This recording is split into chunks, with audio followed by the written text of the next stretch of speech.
10년이라는 시간은 참 많은 것을 바꿔놓았습니다. 저는 이제 더 이상 누군가의 아내도 며느리도 아닌 그저 두 아이의 엄마였고 작은 카페를 운영하는 사장님이었습니다. 오전 일찍 가게 문을 열고 원두를 갈아 첫 손님을 맞이하는 일상. 오후에는 학교를 마친 아이들을 데려와 숙제를 시키며 간식을 챙기는 평범한 하루. 이런 날들이 쌓여 10년이 되었습니다. 이혼 후 처음 몇 년은 정말 지옥 같았지. 빚도 많았고 아이들은 어렸고. 근데 이젠 괜찮아. 혼자서도 충분히 잘 살고 있어. 그런데 그날 가게 문이 열리는 소리와 함께 제 평온한 일상에 균열이 생겼습니다. 사장님, 오랜만입니다. 시어머니였습니다. 10년 만에 보는 얼굴이었는데 많이 늙으셨습니다. 그 옆에 서 있는 남자, 전 남편의 형이었습니다. 아니, 이제는 그냥 형님이라고 불러야 할까요? 관계가 애매했습니다. 어머님, 형님, 제 목소리가 떨렸습니다. 손이 저도 모르게 앞치마를 쥐었고 심장이 빠르게 뛰기 시작했습니다. 얘야, 미안하다.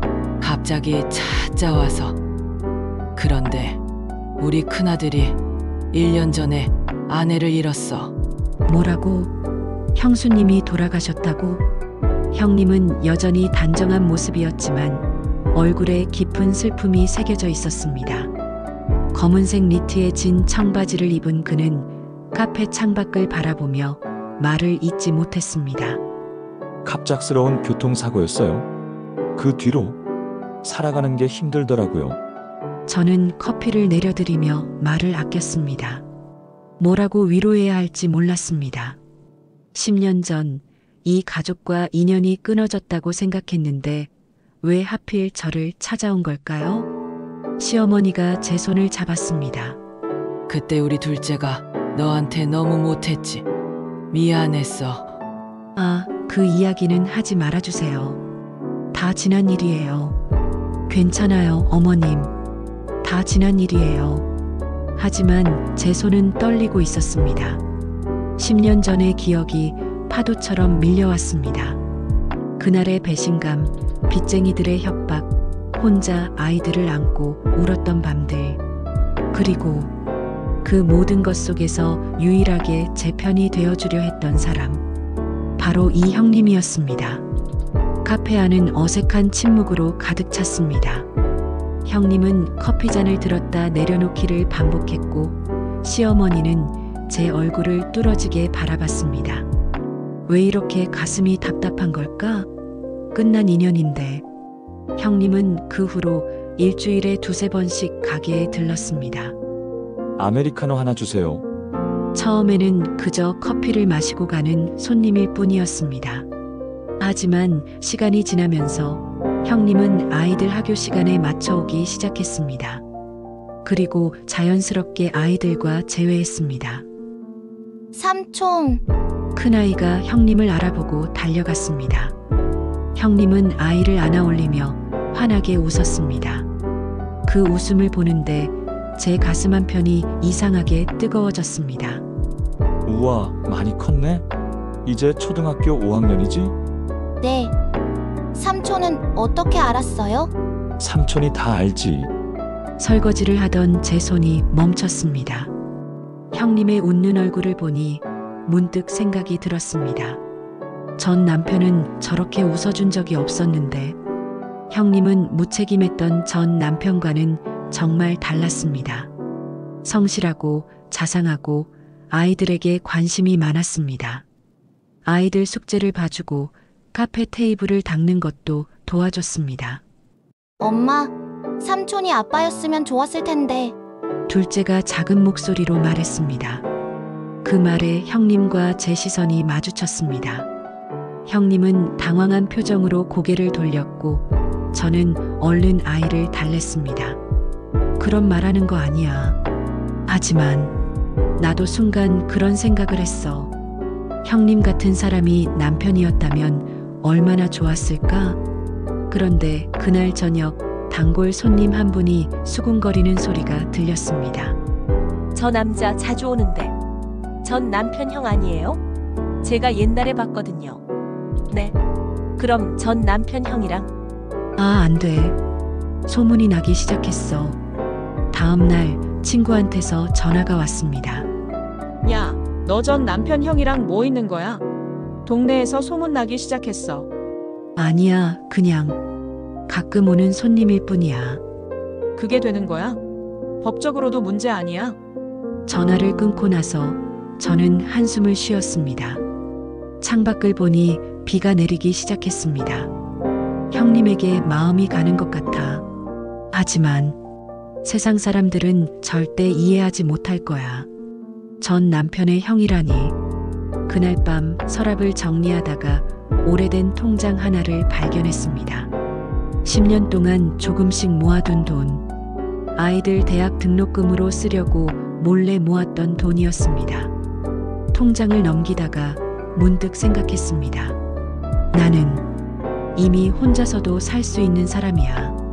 그런데 왜 이렇게 외로운 걸까? 소문은 생각보다 빠르게 퍼졌습니다. 카페 SNS에 익명의 댓글이 달리기 시작했습니다. 사장님이 전 남편 형이랑 만난다던데요? 그게 가능한 건가요? 댓글을 지우고 또 지웠지만 끝이 없었습니다. 그리고 한 달 후 전 남편이 가게에 나타났습니다. 뭐 하는 짓이야? 형이랑 10년 만에 보는 얼굴이었습니다. 여전히 무책임해 보이는 인상, 술 냄새가 났습니다. 나가세요. 여긴 제 가게예요. 형수와 동생은 안 돼. 법으로도 안 되는 거야. 친척들한테 다 얘기했어. 법으로 안 된다고? 그게 무슨 말이지? 우리 이혼했어요. 10년 전에 당신이 원했던 거잖아요. 그래도 안 돼. 우리 집안 망신시키지 마. 전 남편은 소리를 지르며 나갔습니다. 그 모습을 본 손님들이 수군거렸습니다. 저는 카운터 뒤에 숨어 눈물을 참았습니다.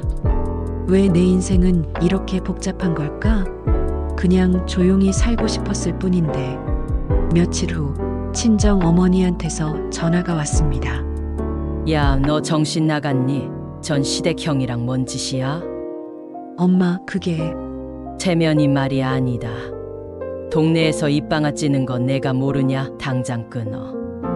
친정마저 등을 돌렸습니다. 전화를 끊고 나서 저는 가게 문을 닫고 한참을 울었습니다. 아이들은 학교에 가고 없었고 텅 빈 카페에는 제 흐느끼는 소리만 울렸습니다. 그날 저녁 형님이 찾아왔습니다. 평소와 달리 어두운 표정이었습니다. 미안해요. 당신이 이렇게 힘들 줄 몰랐어요. 괜찮아요. 아니에요. 내가 너무 이기적이었나 봐요. 당신과 아이들 생각은 안 하고. 형님, 우리 이만 그만 만나는 게 나을 것 같아요. 그만 만나자고? 이제 와서? 형님은 고개를 숙인 채 가게를 나갔습니다. 저는 그 뒷모습을 바라보며 주저앉았습니다. 카페 바닥에 앉아 무릎을 껴안았습니다. 모두가 날 버리는구나. 전 남편처럼, 친정 식구들처럼, 이제 형님까지. 하지만 그날 밤 거울을 보며 다짐했습니다. 아니야. 나는 10년 전 그 연약한 여자가 아니야. 혼자서도 아이들 키우고 카페도 운영했어. 내 행복도 중요해. 세상이 뭐라든 나는 손이 떨렸지만 저는 형님에게 문자를 보냈습니다. 형님, 우리 한 번만 만나요. 제대로 이야기해요. 형님은 만나자는 제 문자에 답장을 보내지 않았습니다. 사흘이 지났습니다. 저는 매일 휴대폰을 확인하며 초조해했습니다. 카페 일을 하면서도 계속 문이 열리는 소리에 고개를 돌렸습니다. 하지만 형님은 오지 않았습니다. 역시 끝이구나. 형님도 세상의 시선이 두려웠던 거야. 그런데 나흘째 되는 날 아침 뜻밖의 사람이 가게에 들어왔습니다. 얘야, 시어머니였습니다. 혼자 오셨습니다. 카페에는 다른 손님이 없었고 저는 시어머니 맞은편에 앉았습니다. 어머님, 얘야, 너도 우리 집 며느리였잖니? 며느리. 10년 전에 끝난 관계인데 이제 아니에요. 이혼했잖아요. 아니야. 내 마음속에선 여전히 내가 며느리야. 큰아들이 행복하려면 내가 필요해. 나는 알아. 내가 얼마나 고생했는지. 시어머니의 눈에 눈물이 고였습니다.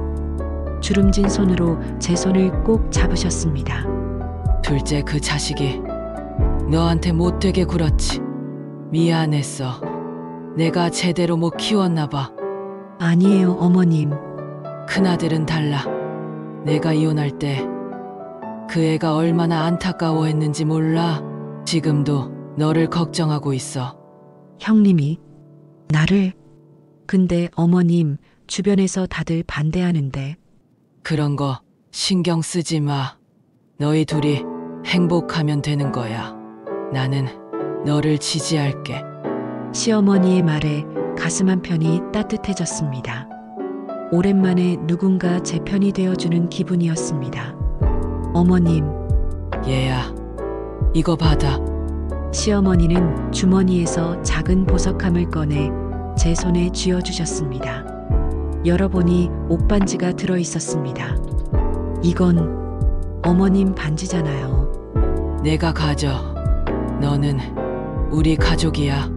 가족. 나는 정말 이 가족의 일원이 될 수 있을까? 그날 이후 형님이 다시 가게에 오기 시작했습니다. 시어머니의 지지 덕분이었습니다. 저희는 조심스럽게 관계를 공개하기 시작했습니다. 하지만 전 남편은 더욱 격렬하게 반대했습니다. 어느 날 아이들 학교에 찾아가 소란을 피웠습니다. 양육권 재판 신청할 거야. 엄마가 도덕적으로 문제 있다고. 담임 선생님이 전화를 주셨습니다. 저는 떨리는 손으로 전화를 받았습니다. 어머님, 아이 아버지께서 학교에 오셔서 조금 문제가 있었습니다. 아이들까지 위협하다니. 그날 밤 저는 옷반지를 만지작거리며 잠을 이루지 못했습니다. 과연 내가 잘하고 있는 걸까? 아이들을 위험에 빠뜨리는 건 아닐까? 시어머니가 저를 집으로 초대했습니다. 10년 만에 가는 옛날 시댁. 현관문을 열자 낯익은 된장찌개 냄새가 났습니다. 거실에는 형님도 와 있었습니다. 앉아라. 얘야, 오늘은 너한테 해줄 이야기가 있어. 시어머니는 거실 소파에 앉아 10년 전 이야기를 꺼냈습니다. 둘째가 너한테 바람을 피웠지. 그 이야기를 왜 지금? 회사 후배였어. 내가 둘째 임신했을 때도 그 여자를 만났대. 나는 나중에 알았어. 시어머니의 목소리가 떨렸습니다. 형님은 창밖을 바라보며 입술을 깨물었습니다. 그것뿐이 아니야. 사업한다고 빌린 돈을 도박으로 날렸어. 빚쟁이들이 집까지 찾아왔잖니. 내가 친정에서 돈을 빌려서 갚았지. 다시 생각하기 싫은 기억들.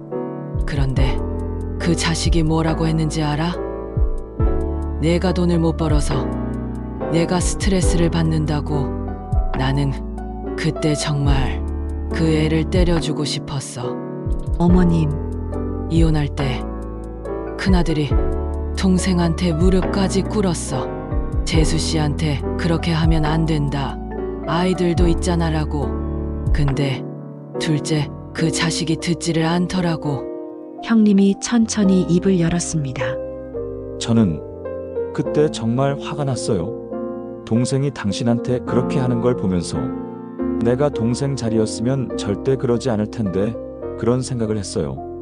형님, 결국 이혼하고 저는 당신 친정에 몰래 돈을 보냈어요. 빚 갚는다고 고생한다는 소문 들었거든요. 그 돈이 형님이 보낸 거였어? 저는 충격에 말을 잇지 못했습니다. 친정 어머니가 어디선가 돈을 구해왔다고 했는데 그게 형님이었다니. 그때부터 미안했어요. 동생을 제대로 못 말린 것도, 당신이 혼자 아이들 키우며 고생하는 걸 지켜만 봐야 했던 것도. 형님의 목소리가 떨렸습니다. 그런데 언제부턴가 미안함이 다른 감정으로 변했어요.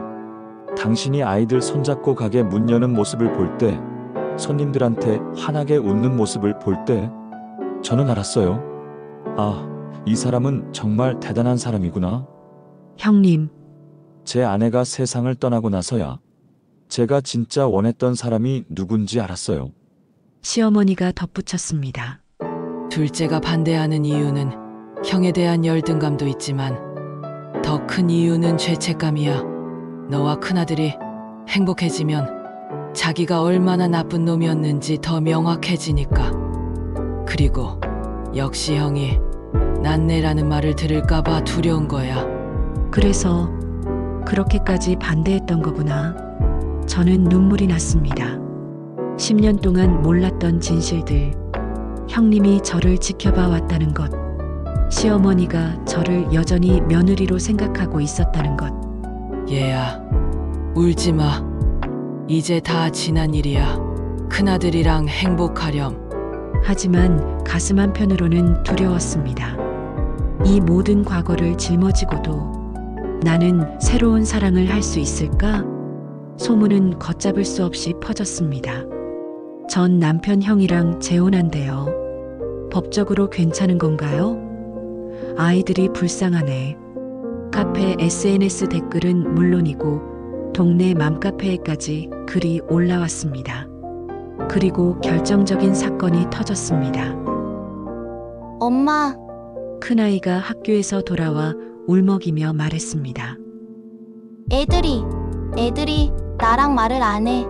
무슨 일이야? 너희 엄마 삼촌이랑 결혼한대? 이상하다고? 선생님도 이상한 눈으로 봐.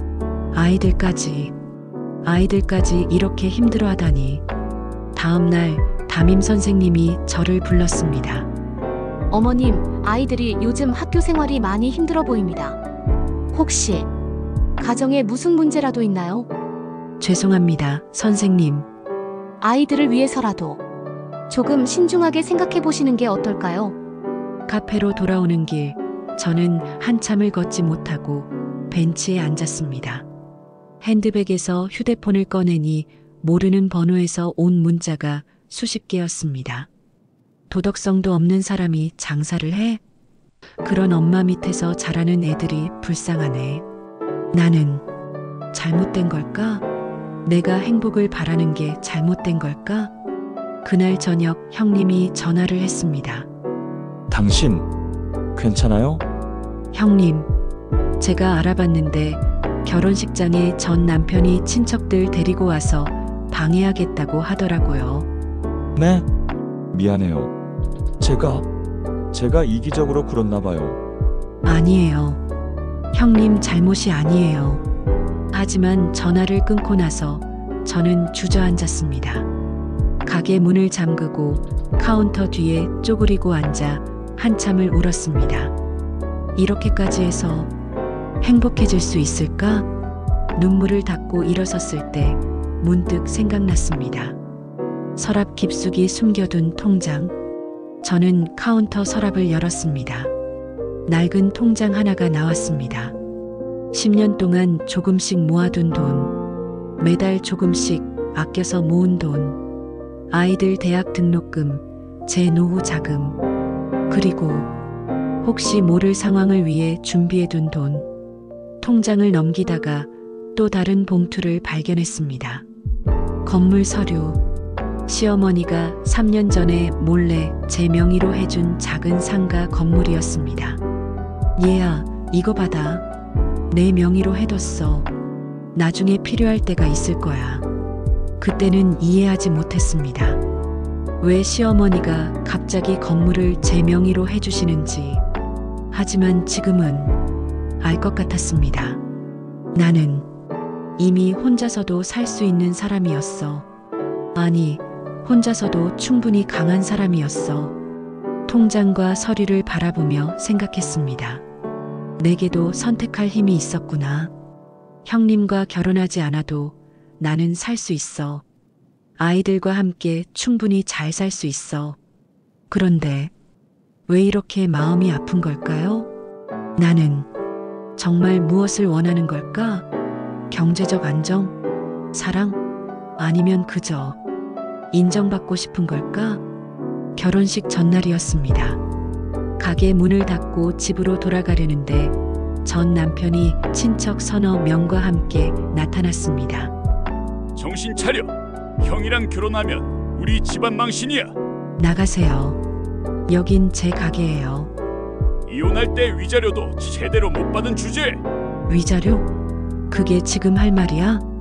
저는 더 이상 참을 수 없었습니다. 카운터 안으로 들어가 서랍을 열었습니다. 통장과 건물 서류를 꺼내 탁자 위에 내려놓았습니다. 보세요. 이게 뭔지 아세요? 뭔데? 나는 10년 동안 혼자 아이들 키우며 이만큼 모았어요. 통장을 펼쳤습니다. 첫 페이지부터 마지막 페이지까지 빼곡히 적힌 입금 내역들, 카페 매출, 아껴서 모은 생활비, 명절에 받은 세뱃돈까지. 당신이 양육비 한 푼 안 줄 때, 형님이 몰래 도와줄 때 내가 다 감당했어요. 전 남편의 얼굴이 굳었습니다. 그리고 이거 봐요. 이 건물 당신 어머니가 제 명의로 해주신 거예요. 건물 서류를 보여줬습니다. 분명히 제 이름이 적혀 있었습니다. 왜 그랬을까요? 제가 진짜 며느리였으니까요.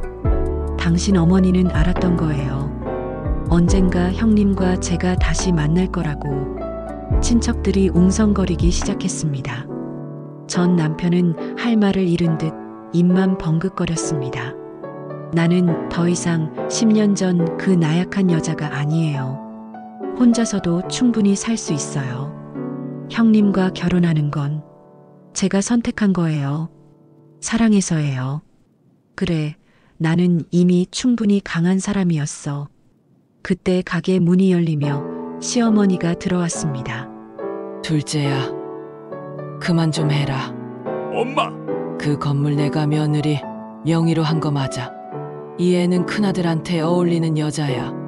내가 이혼했을 때 나는 알았어.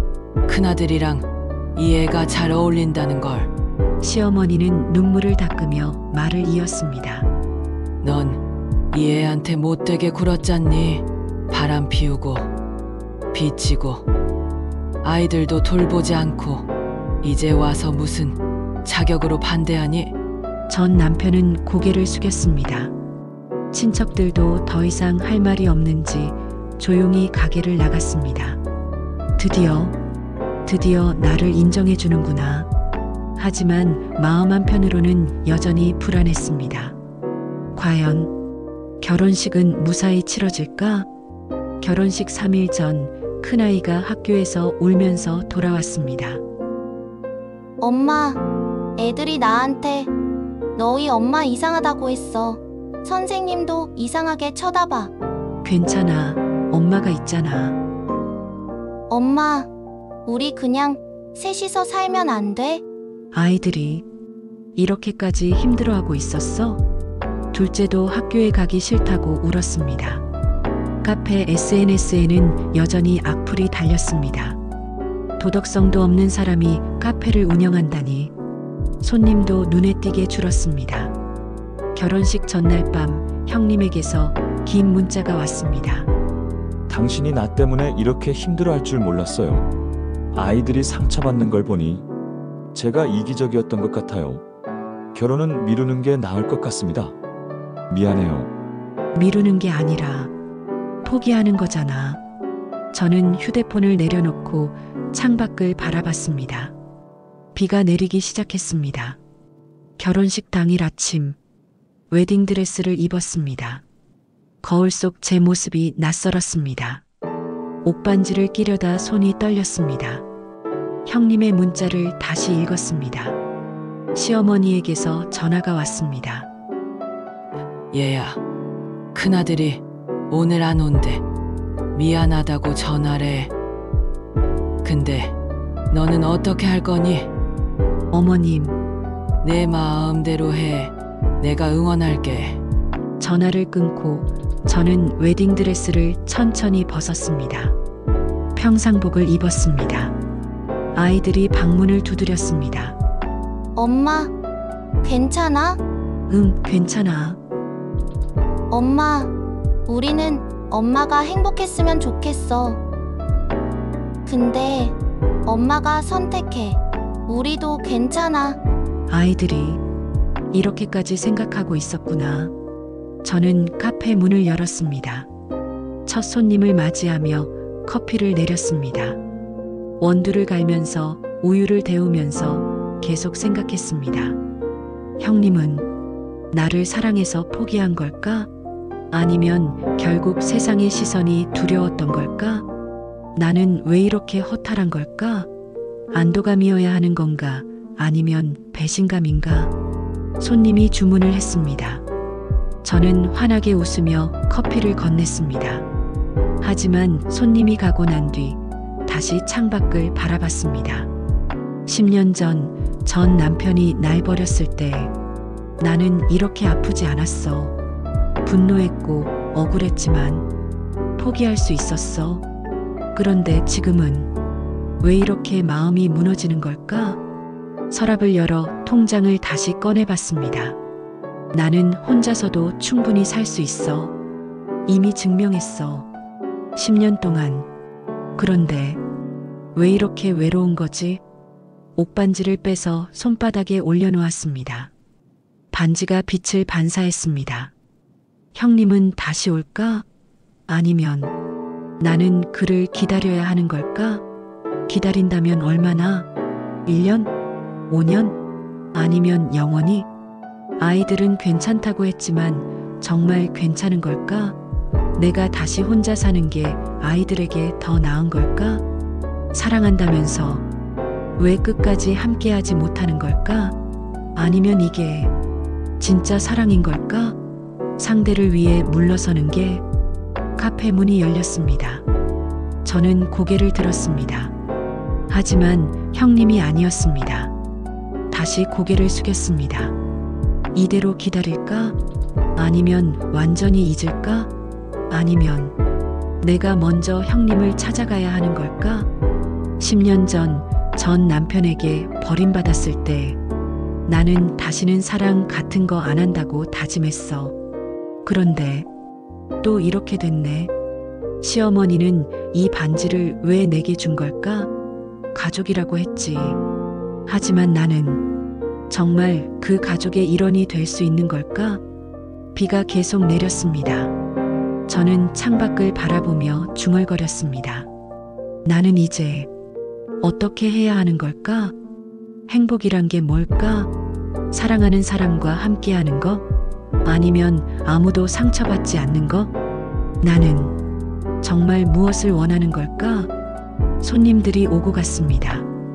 저는 커피를 내리고 웃으며 인사했습니다.